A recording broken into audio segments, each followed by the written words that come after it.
lot of people go through a breakup, like myself included, after my 10 year, and in that get stuck in the breakup process for possibly years. Some people, that relationship ends from whatever and they never make it out, right?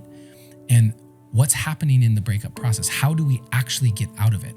That's what people call moving on. How do you move on? Hold on real quick. I noticed that only 3% of the people who watch this channel are actually subscribed. Could you do me a favor and hit the subscribe button? It helps the channel tremendously. And the bigger that the channel gets, the better the podcast will get. I appreciate you and enjoy the video. How do you read the algorithm? How do you understand the energetics at play when it comes to breakups or really in general? Well, that's a very complex and So where would you start to understand this? Because the last person I actually had on, his name's Sean Clayton. Do you know him? Mm-mm. Okay, he's another friend of Preston's. And he's all about sacred geometry. And we touched on that at the very end. He had to leave. We're going to go back into it, part 2. But where do you start? Sacred geometry is a good place to start. But these are what I'm talking about with the energetic, sacred geometry, alpha, omega energy, hermetic principles. These are all mystery school teachings throughout time. You can go and look up Hermeticism. Just Google it. Look up the laws of Hermeticism. Look at the Kabbalion. Look at these texts. Look up the Emerald Tablets. Look up these things that they're not secrets anymore. They exist, but most people don't go into them. And so how do you learn about it? I mean, it's a deep study, right? But as an example of understanding some of the energetics of a breakup, most people look at a breakup as, okay, well, once we break up, I'm now single, right? You're either in a relationship or you're not. But there's actually, you have your breakup, then you're in a breakup process, and then you're single. A lot of people go through a breakup, like myself included, after my 10 year, and in that get stuck in the breakup process for possibly years. Some people, that relationship ends from whatever, and they never make it out, right? And what's happening in the breakup process? How do we actually get out of it? That's what people call moving on. How do you move on? And I think a lot of the ideas out there about what it is to move on after a breakup is that you stop thinking about them or you just let them go somehow, you cut them out, whatever that is to actually move on. But energetically, what's actually happening is that you were attracted to each other at a certain point. Let's just say that's point A. You and her attracted at point A.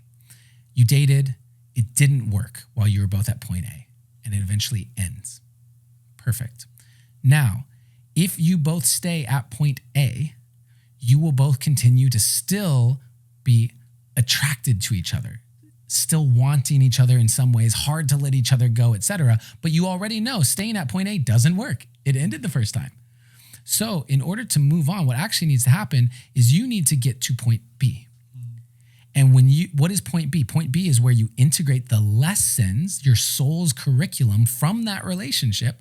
And as you do that, it will literally shift your frequency, your vibration. Again, hippie woo-woo words, but we could go into the science of it. But it will shift your vibration and you'll be vibrating at point B. And suddenly, you're no longer attracted to point A. Anyone at point A, you're not attracted to those people anymore. When you think about your party bus days, the women that you may have been attracted to, you're probably not attracted to those women anymore. Not even close. Right. So point B, you naturally have quote unquote moved on. And if she stays at point A, great. You're just like, all right, deuces. But the chance of getting back together, she has to go to point B.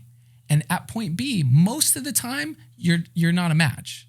Your point B and her point B are not a match. But sometimes it is.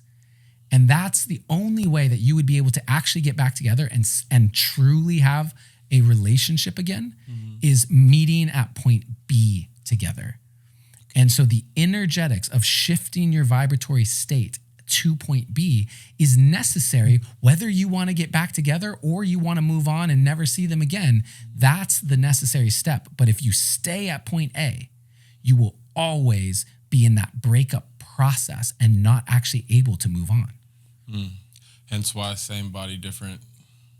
I mean, same problem, different body. Exactly. You are going to keep attracting point A until you integrate the lessons and get to point B. So that's an energetic understanding of what a breakup process actually is. And when you understand, wow, that's what's going on, that's how I move on an energetic level, suddenly the things that you're doing take on meaning, right?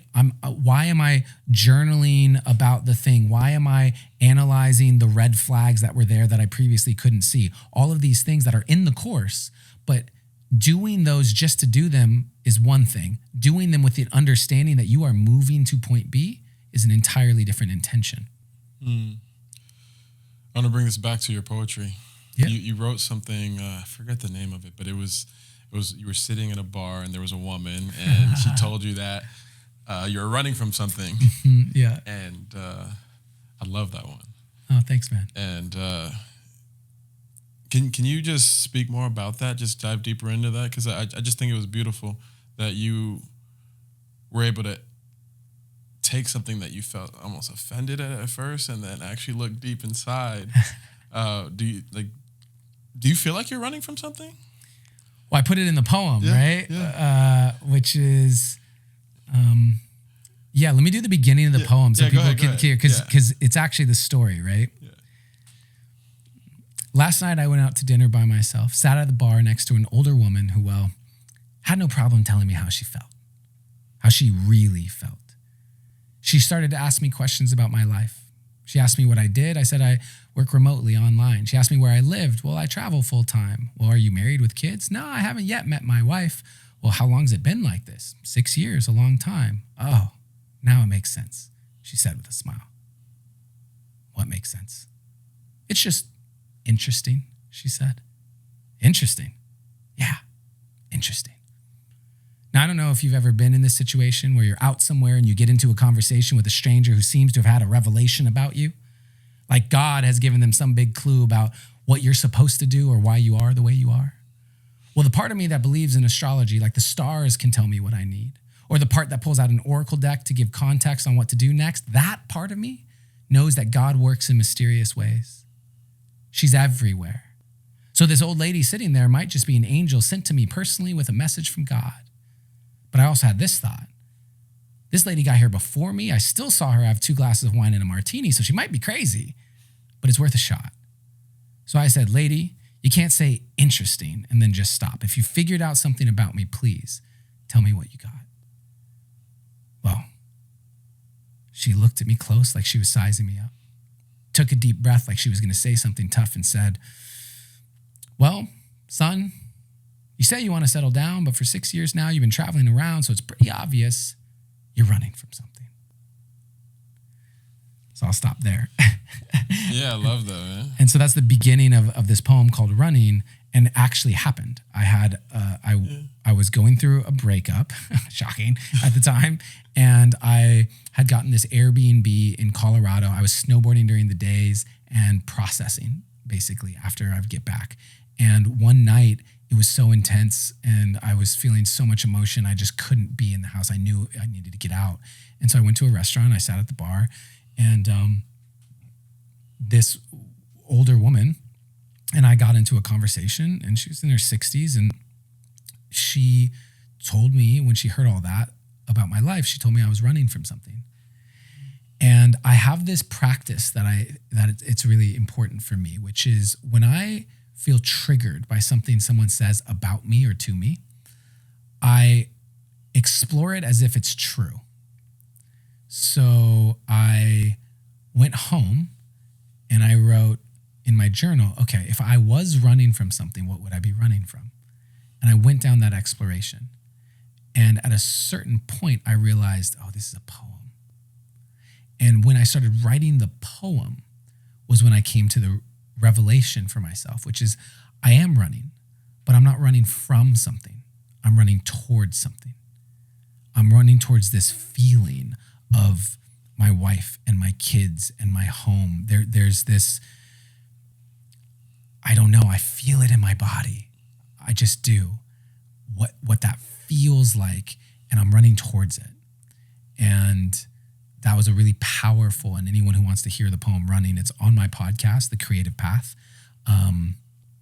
And that was a huge realization for me. And it was really powerful. And I'm grateful for that lady who told me I was running from something, for opening up and understanding that I don't believe I'm running from anything, but I do believe I'm running towards something. This is the Sacred Thomas Podcast.